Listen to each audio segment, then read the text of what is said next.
नमस्कार, TV 27 news के इस खास कार्यक्रम वीकली डोज में आपका स्वागत है। मैं हूं आपके साथ आलोक द्विवेदी। जम्मू कश्मीर के सबसे लोकप्रिय पर्यटक स्थलों में से एक पहलगाम में हुए आतंकी हमले में 28 लोगों को जान गंवानी पड़ी। ये केंद्र सरकार के लिए कई मोर्चों पर चुनौती के समान है। पहली चुनौती तो यही है कि हमले का तरीका ये संकेत देता है कि आतंकी और उनके समर्थक चाहते हैं कि पर्यटकों के दिल में भय पैदा कर दिया जाए। बीते कुछ सालों से जम्मू कश्मीर में पर्यटकों की संख्या लगातार बढ़ रही थी। एक आंकड़े के मुताबिक 2015 में 1 करोड़ 30 लाख पर्यटक जम्मू कश्मीर की सरजमी में आए, जो 2023 में बढ़कर 2 करोड़ 10 लाख तक पहुंच गए। देश में यह भावना प्रबल हो चली थी कि कश्मीर में हालात सामान्य हो चुके हैं और अब घाटी में जाना सुरक्षित है। ऐसे में आतंकियों ने न केवल क्षेत्र की आर्थिक संभावनाओं को चोट पहुंचाई है, बल्कि सामान्य होते हालात को भी एक बार फिर अस्त व्यस्त कर दिया है। सरकार के लिए दूसरी सबसे बड़ी चुनौती है हमले की समुचित जांच करना और इसके जिम्मेदारों की तलाश करना। इसके लिए भी इस क्षेत्र में खुफिया और सुरक्षा तंत्र की कमियों को दूर करना होगा। एक तरह से देखें तो यह दशकों पुरानी समस्या है। उदाहरण के लिए पिछले साल ही आतंकियों ने कई हमले किए। उन्होंने एक पर्यटक जोड़े पर गोलीबारी की, तीर्थयात्रियों को ले जा रही एक बस पर हमला किया जिसमें 9 लोगों की जान चली गई क्योंकि बस खाई में गिर गई थी।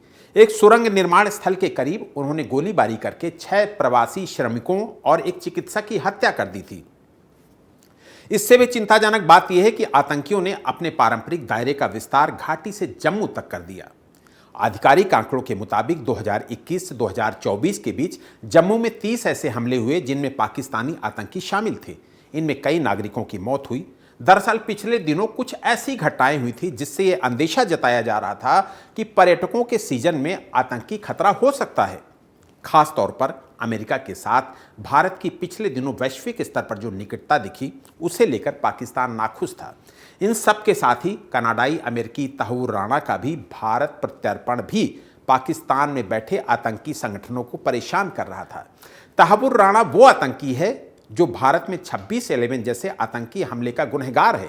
इसके साथ ही अमेरिकी उपराष्ट्रपति जेडी वेंस की भारत यात्रा को भी उकसावे की एक वजह माना जा सकता है। इसके अलावा पाकिस्तान के सेना प्रमुख ने पिछले कुछ दिनों पहले ही कहा था कि कश्मीर उनके देश की गर्दन की नस है। खुफिया एजेंसियों ने उनके बयान को आतंकवादी हमले का संकेत माना। ऐसे में सुरक्षा व्यवस्था मजबूत करने की जरूरत थी। पहलगाम हमले में आतंकियों ने लोगों की धार्मिक पहचान की जांच करने के बाद उन पर हमला किया। ऐसे में यह महत्वपूर्ण है कि सरकार किसी तरह का सांप्रदायिक तनाव नहीं भड़कने दे। देश में इस समय ऐसा कुछ नहीं होने देना चाहिए जिससे शांति व्यवस्था नए सिरे से भंग हो जाए। गृह मंत्री अमित शाह ने हमले की जगह का दौरा किया और जोर देकर कहा कि भारत आतंकवाद के आगे नहीं झुकेगा, जबकि प्रधानमंत्री नरेंद्र मोदी ने नई दिल्ली लौटने के लिए सऊदी अरब की अपनी यात्रा को छोटा कर दिया। राष्ट्रीय आपदा के इस दौर में भारत को एक स्वर में बोलने की जरूरत थी और भारत ने ऐसा किया भी। भारत के हर राजनीतिक दल और धार्मिक संगठनों ने कहा है कि सामाजिक सामंजस्य को खतरा पैदा करने वाली ताकतों से बचना आवश्यक है। भारतीय लोगों की एकता ही वो सबसे ज्यादा मारक हथियार है जो सीमा पार से भड़काए गए आतंकवाद का करारा जवाब दे सकती है। आतंक के बीच एक स्थानीय मुस्लिम व्यक्ति ने पर्यटकों को बचाने की कोशिश की, लेकिन इस प्रक्रिया में उसकी खुद की जान चली गई। घटना के बाद पूरे कश्मीर में व्यापक विरोध प्रदर्शन ने भी आम नागरिकों ने ऐसी हिंसा को अस्वीकार करने का संकेत दिया। 2019 से भारत ने कश्मीर में एक नई नीति अपनाई है। इस क्षेत्र को देश के बाकी हिस्सों के साथ और अधिक निकटता से जोड़ने के लिए बुनियादी ढांचे और कनेक्टिविटी को मजबूत किया है। वित्त वर्ष 2024-25 में जम्मू कश्मीर की विकास दर 7% से अधिक रही। उसका सकल घरेलू उत्पाद करीब 2,65,000 करोड़ रुपए तक पहुंच गया। वहां के लोगों की प्रति व्यक्ति आय भी करीब 11% से बढ़कर 1.5 लाख रुपए सालाना से अधिक हो गई। इस कारण बेरोजगारी दर भी घटी है। दरअसल पर्यटन कश्मीर की आर्थिक शक्ति है, जबकि एक दशक पहले तक केंद्र सरकार जो मदद देती थी वही उसकी आर्थिक शक्ति होती थी। हालांकि जम्मू कश्मीर के अधिकांश लोग जीवन निर्वाह के लिए परंपरागत खेती किसानी का काम ही करते हैं। कश्मीर के लोग चावल, मक्का, गेहूं, जौ, दलहन, तिलहन और तंबाकू के साथ साथ और भी फसलों का उत्पादन करते हैं। साथ ही बड़े बड़े बागों में सेब, नाशपाती, आड़ू, शहतूत, अखरोट और बादाम उगाए जाते हैं। लेकिन इन सब की उत्पादकता बहुत कम है। अनुच्छेद 370 हटाए जाने के बाद पिछले 5 सालों में जम्मू कश्मीर में पर्यटकों के बढ़ने से राज्य की अर्थव्यवस्था में सुधार होने लगा है। इससे कश्मीर के हस्तशिल्प और छोटे उद्योगों का विकास दिखाई देने लगा। इसका फायदा यहाँ के लोगों को सीधे तौर पर रोजगार के अवसर के रूप में मिलने लगा। ऐसे में कश्मीर से अपने घर को छोड़कर दूसरे राज्यों में नौकरी करने के लिए जाने वाले युवाओं की संख्या में कमी आने लगी और कश्मीरी लोगों के जीवन स्तर में सुधार होने लगा। नया निवेश आने से बुनियादी ढांचे, शिक्षा, स्वास्थ्य सुविधाओं में इजाफा होने के साथ साथ आर्थिक सामाजिक खुशहाली बढ़ने लगी थी। लेकिन पहलगाम में आतंकी हमला कश्मीर के पर्यटन उद्योग की रीढ़ तोड़ते हुए दिखाई दे रहा है। साफ है कि आतंकियों ने कश्मीरी लोगों की अर्थव्यवस्था पर भी करारा आघात किया है। विश्व यात्रा एवं पर्यटन परिषद के अनुसार भारतीय अर्थव्यवस्था का लगभग 7% हिस्सा पर्यटन क्षेत्र से आता है। भारत में पर्यटन उद्योग का आकार साल 2024 में लगभग 256 अरब डॉलर का रहा। पर्यटन उद्योग करीब 4 करोड़ 50 लाख लोगों को रोजगार देता है। तेजी से बढ़ता भारत का पर्यटन उद्योग अगले 10 सालों में 523 अरब डॉलर का हो सकता है। भारत दुनिया के खूबसूरत और अद्भुत देशों में से एक है। भारत अपने बेजोड़ पर्यटन स्थलों के दम पर दुनिया के पर्यटकों को आकर्षित करने की संभावनाएं रखता है। सदियों से पर्यटक और आगंतुक इसके स्थलों की ओर आकर्षित होते रहे हैं। पर्यटन मंत्रालय की रिपोर्ट के मुताबिक भारत में साल 2023 में 1 करोड़ 89 लाख अंतर्राष्ट्रीय पर्यटकों का आगमन दर्ज किया गया है। उस साल पर्यटन के माध्यम से विदेशी मुद्रा आय बढ़कर 2,32,000 करोड़ रुपए हो गई थी। भारत आने वाले सैलानी कश्मीर को लेकर भी आकर्षित रहते हैं। पहलगाम में हुए इस हमले ने इस संभावना पर चोट पहुंचाई है। पहलगाम हमले के मुख्य कारणों में से एक पाकिस्तानी सेना प्रमुख जनरल आसिम मुनीर के एक हाल ही में दिए गए जहरीले भाषण को भी माना जा रहा है। ऐसे में उस भाषण का विश्लेषण करना भी जरूरी हो जाता है। पिछले दिनों इस्लामाबाद में प्रवासी पाकिस्तानियों के समक्ष दिया गया उनका यह भाषण खासा चर्चित हुआ था। इस भाषण के बिंदुओं और उसके महत्वपूर्ण संदर्भ को समझना और जरूरी हो गया था। मुनीर के भाषण के मुख्य रूप से 3 पहलू हैं। पहला कि यह संबोधन उस पृष्ठभूमि में हुआ जब पाकिस्तान बेहद मुश्किल दौर से गुजर रहा है। इन मुश्किलों में राजनीतिक ध्रुवीकरण, अलगाववाद, पानी की साझेदारी को लेकर अलग अलग प्रांतों में खटपट और खस्ताहाल अर्थव्यवस्था जैसे पहलू जुड़े हैं। पाकिस्तान की अर्थव्यवस्था तो इतनी कठिनाइयों में फंसी है कि IMF जैसी संस्थाओं के रहमो करम पर बस किसी तरह चल रही है। दूसरा, अपने भाषण के जरिए उन्होंने विदेश में बसे पाकिस्तानियों को समर्थन जुटाने का प्रयास किया, जो इमरान खान के समर्थक माने जाते हैं। तीसरा पहलू सबसे अहम है, उन्होंने सेना प्रमुख के रूप में अपने सेवा विस्तार के लिए दांव चला, क्योंकि नवंबर में उनका कार्यकाल समाप्त हो रहा है। वो यही साबित करना चाहते थे कि सेना ही साहस और एकजुटता से समस्याओं का सामना कर रही है, लेकिन वो अपनी इन कोशिश में सफल होते नहीं दिख रहे हैं। मुनीर के भाषण का सार समझें तो उन्होंने हिंदू मुस्लिम 2 अलग अलग पहचान बताते हुए पाकिस्तान के गठन की आवश्यकता को नए सिरे से रेखांकित किया। बलूचिस्तान में अलगाववाद को लेकर दावा किया कि यह बहुत बड़ी समस्या नहीं है। कश्मीर को पाकिस्तान की गर्दन की नस बताकर उसके प्रति संवेदनशीलता जाहिर की। इसमें सबसे विवादित अंश को देखें तो उन्होंने मुसलमानों को हिंदुओं से सर्वथा भिन्न बताते हुए भारत विरोधी विमर्श को नए तेवर देने की कोशिश की। उन्होंने कहा कि हमारे पूर्वजों ने यही सोचा था कि जीवन के प्रत्येक पहलू के लिहाज से हम हिंदुओं से बिल्कुल अलग हैं। हमारा मजहब, हमारी मान्यताएं, हमारी परंपराएं और आकांक्षाएं बिल्कुल अलग हैं। इसी कारण द्विराष्ट्रवाद की नींव तैयार की गई। हम 2 अलग देश हैं जो किसी सूरत में एक नहीं है। उन्होंने दोहराया कि पाकिस्तान का गठन जिस द्विराष्ट्रवाद की धारणा पर हुआ, वो भावना आने वाली पीढ़ियों में भी अवश्य भरी जानी चाहिए। मुनीर का ये दावा और हिंदू और द्विराष्ट्रवाद का सिद्धांत तो बांग्लादेश निर्माण के साथ बंगाल की खाड़ी में ही दफन हो गया था और वो आए दिन बलूचिस्तान या खैबर पख्तूनख्वा में अपनी अंतिम सांसें गिन रहा है। इसी तरह पाकिस्तान के लिए पूर्वजों के संघर्ष का उनका बयान भी फर्जी है, क्योंकि ये देश असल में अंग्रेजों से उन्हें खैरात में मिला था। पाकिस्तान को परेशानी में डाल रहे बलूचिस्तान आंदोलन को भी उन्होंने हल्का फुल्का बताते हुए कहा था कि क्या आपको ये लगता है कि ये 1500 विद्रोही हमसे बलूचिस्तान छीन लेंगे? यहाँ तक कि आतंकियों की 10 पीढ़ियाँ भी बलूचिस्तान को पाकिस्तान से अलग नहीं कर सकती। उनके इस दावे की पोल कई तथ्यों से खुल जाती है। वैश्विक आतंकी सूचकांक में पाकिस्तान दूसरे पायदान पर है। जाने माने पाकिस्तानी नेता नेशनल असेंबली में ये उल्लेख कर चुके हैं कि बलूचिस्तान और खैबर पख्तूनख्वा के हिस्से सरकारी नियंत्रण से बाहर हो गए हैं। पिछले महीने ही सैन्य कर्मियों को ले जा रही एक ट्रेन का विद्रोही लड़ाकों ने जिस तरह से अपहरण किया, वो सारी कहानी खुद कह देता है कि बलूचिस्तान के हालात कैसे हो चुके हैं। दीवार पर लिखी इबारत को पढ़ने के बजाय मुनीर विद्रोहियों को सबक सिखाने और उनसे पार पाने की बात करते हुए भूल जाते हैं कि जनरल अयूब खान और जनरल परवेज मुशर्रफ जैसे सेना प्रमुख भी ऐसी धमकियों के बावजूद कुछ खास नहीं कर पाए। अयूब और मुशर्रफ दोनों ही मुनीर की तुलना में कहीं ज़्यादा ताकतवर जनरल रहे हैं, क्योंकि वो पूरी सत्ता सेना के दम पर हथियाकर तानाशाह बने हुए थे। ये भी नहीं भूलना चाहिए कि बलूचों को छेड़ने का परिणाम बहुत बुरा हुआ है। जनरल अयूब खान को जनरल याह्या खान ने बहुत शर्मनाक तरीके से बाहर का रास्ता दिखाया, तो मुशर्रफ की अंत में बड़ी दुर्गत हुई थी। कश्मीर को पाकिस्तान की गर्दन की नस करार देते हुए मुनीर ने कश्मीर की आज़ादी के प्रति अपने संकल्प को दोहराया था। इस पहलू की हकीकत परखें तो कश्मीर पाकिस्तान की नहीं बल्कि पाकिस्तानी फौज की गर्दन की नस है, क्योंकि उसकी आज़ादी के नाम पर सेना बजट का एक बड़ा हिस्सा हड़प जाती है और पाकिस्तान में अपना दबदबा बनाए रखती है। इसलिए पाकिस्तानी सेना कभी भारत के साथ बेहतर रिश्तों की हिमायती नहीं रही है। द्विराष्ट्र सिद्धांत का समर्थन और हिंदू मुस्लिम विभाजन का जुमला इसी से जोड़कर देखा जाना चाहिए।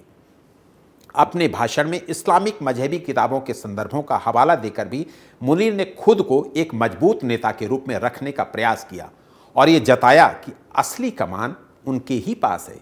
ये इससे भी जाहिर हुआ कि प्रवासियों की इस सभा को प्रधानमंत्री के बजाय उन्होंने संबोधित किया। भारत में जो लोग पाकिस्तान के साथ बातचीत शुरू करने की हिमायत करते हैं या अमन की आशा का राग अलापते हैं, उनके लिए मुनीर का ये भाषण आंखें खोलने वाला होना चाहिए। कुछ ही महीनों में सैन्य प्रमुख के रूप में मुनीर के सेवा विस्तार का भी फैसला हो जाएगा। अपने 16 अप्रैल के भाषण के जरिए उन्होंने एक तरह से उसके लिए औपचारिक रूप से अभियान भी छेड़ दिया है। आने वाले दिनों में ये अभियान और परवान चढ़ेगा। हो सकता है कि इंटरनेट मीडिया पर उनका कार्यकाल बढ़ाए जाने की मांग दिखाई देने लगे।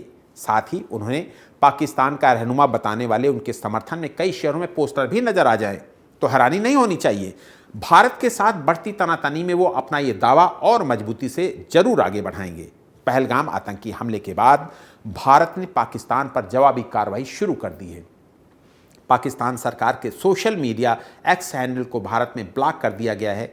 ऐसा पहली बार हुआ है जब भारत ने पाकिस्तान सरकार के किसी अहम ऑफिशियल हैंडल को देश में ब्लॉक किया है। मिली जानकारी के अनुसार लीगल डिमांड के आधार पर पाकिस्तान सरकार के एक्स अकाउंट को ब्लॉक किया गया है। एक्स का मालिकाना हक एलन मस्क के पास है और एक्स को ही पहले ट्विटर के नाम से जाना जाता था। पहलगाम आतंकी हमले के बाद भारत और पाकिस्तान के रिश्तों में तनाव बढ़ गया है। भारत ने सिंधु जल समझौते की अनिश्चितकाल के लिए रोक दिया है। भारत में मौजूद सभी पाकिस्तानी नागरिकों को देश छोड़ने के लिए कह दिया गया है। पाकिस्तानी नागरिकों के वीज़ा रद्द कर दिए गए हैं और भारत स्थित पाकिस्तानी दूतावास में मौजूद लोगों को कम कर दिया गया है। उन्हें भी भारत से निकल जाने को कहा गया है।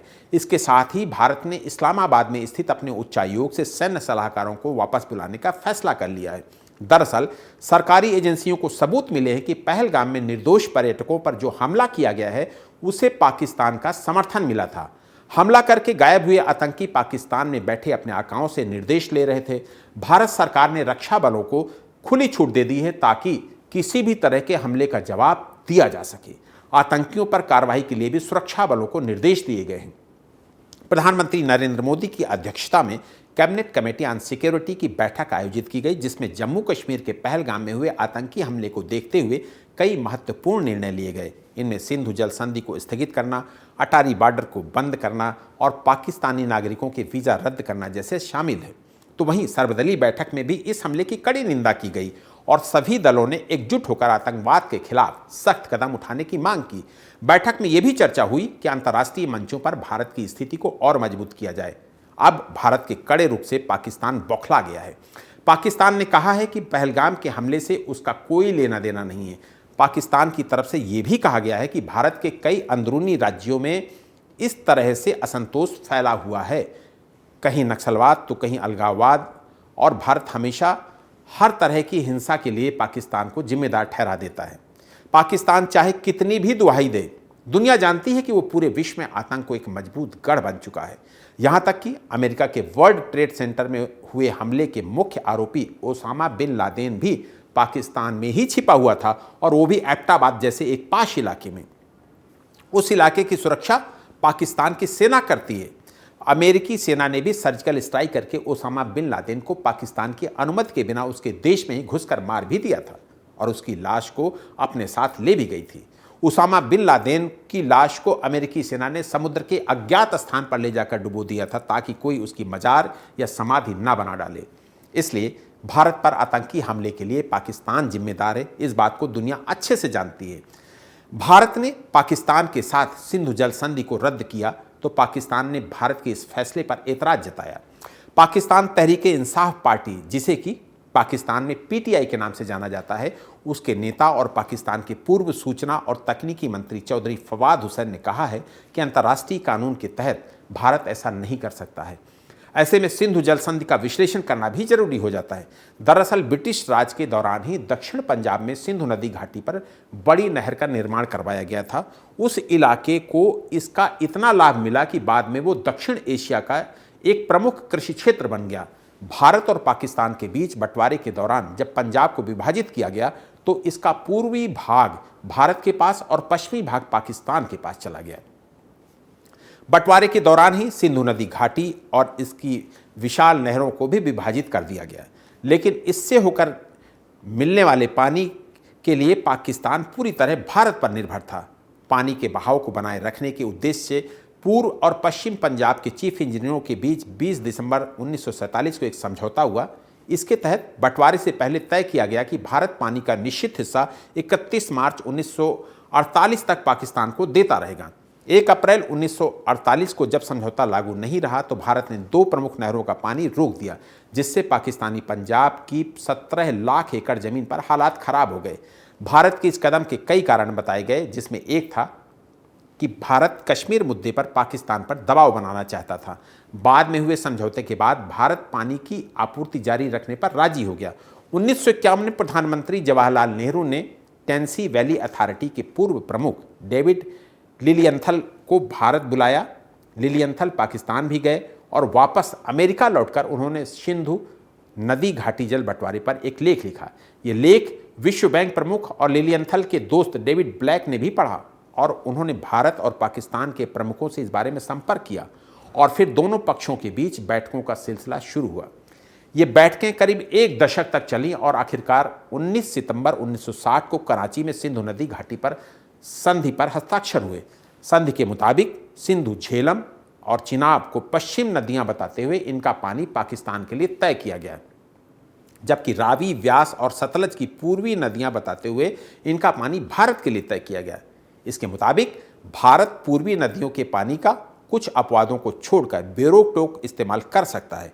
वहीं पश्चिमी नदियों के पानी के इस्तेमाल का कुछ सीमित अधिकार भारत को भी दिया गया था, जैसे बिजली बनाना, कृषि के लिए सीमित पानी। इस संधि में दोनों देशों के बीच समझौते को लेकर बातचीत करने और साइट के मुआवजा करने जैसे प्रावधान भी थे। इसी संधि में सिंधु आयोग भी स्थापित किया गया। इस आयोग के तहत दोनों देशों के कमिश्नरों के मिलने का प्रस्ताव था। संधि में दोनों कमिश्नरों के बीच किसी भी विवादित मुद्दे पर बातचीत का प्रावधान है। इसमें यह भी था कि जब कोई एक देश किसी परियोजना पर काम करता है और दूसरे को उस पर कोई आपत्ति है तो पहला देश उसका इस्तेमाल करेगा। इसके लिए दोनों पक्षों की बैठक भी होगी। बैठकों में भी अगर कोई हल नहीं निकल पाया तो दोनों देशों की सरकारों को इसे मिलकर सुलझाना होगा। साथ ही ऐसे किसी भी विवादित मुद्दे पर तटस्थ विशेषज्ञ की मदद लेने या कोर्ट ऑफ आर्बिट्रेशन में जाने का प्रावधान भी रखा गया है। वैसे तो माना जा रहा है कि भारत आखिर सिंधु नदी के विशाल जल प्रवाह को कैसे रोक सकता है। इसके लिए उसे बड़े बड़े बांध और नहरों की आवश्यकता होगी। लेकिन जिस तरह से 1 अप्रैल 1948 को जब समझौता लागू नहीं रहा था तो भारत ने 2 प्रमुख नहरों का पानी रोक दिया था, जिससे पाकिस्तानी पंजाब की 17 लाख एकड़ जमीन की हालत खराब हो गई थी। उसी तरह अब भी कम से कम 2 नहरों का पानी तो भारत रोक ही सकता है और इससे पाकिस्तान की हालत खराब हो सकती है। पाकिस्तान ने सिंधु समझौता रद्द करने के भारत के फैसले पर एतराज जताने के साथ साथ अपनी तरफ से शिमला समझौता रद्द करने का जवाब देने की कोशिश की है। ये भी जान लेते हैं कि शिमला समझौता क्या है और इसके रद्द होने के क्या परिणाम होंगे? दरअसल 1971 के युद्ध में भारत ने पाकिस्तान को मुंह तोड़ जवाब दिया था। पाकिस्तान के दो टुकड़े हो गए थे और बांग्लादेश का निर्माण हुआ था। युद्ध के करीब 16 महीने बाद हिमाचल प्रदेश की राजधानी शिमला में तत्कालीन प्रधानमंत्री इंदिरा गांधी और पाकिस्तान के तत्कालीन पीएम जुल्फिकार अली भुट्टो की मुलाकात हुई थी। 2 जुलाई 1972 को दोनों देशों के बीच हुए इस बैठक में एक समझौते पर दस्तखत किए गए थे। समझौते का मूल उद्देश्य दोनों देशों के रिश्तों को सुधारना था। दरअसल दोनों देशों के बीच हुए शिमला समझौते का निलंबन आतंकियों के पनाहगाह पाकिस्तान को ही भारी पड़ सकता है।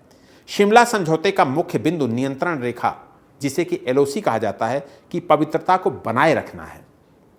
समझौता निलंबित होने का अर्थ है कि कोई भी पक्ष एलओसी को मानने के लिए बाध्य नहीं है और भारत एलओसी को पार कर कोई भी कार्रवाई कर सकता है।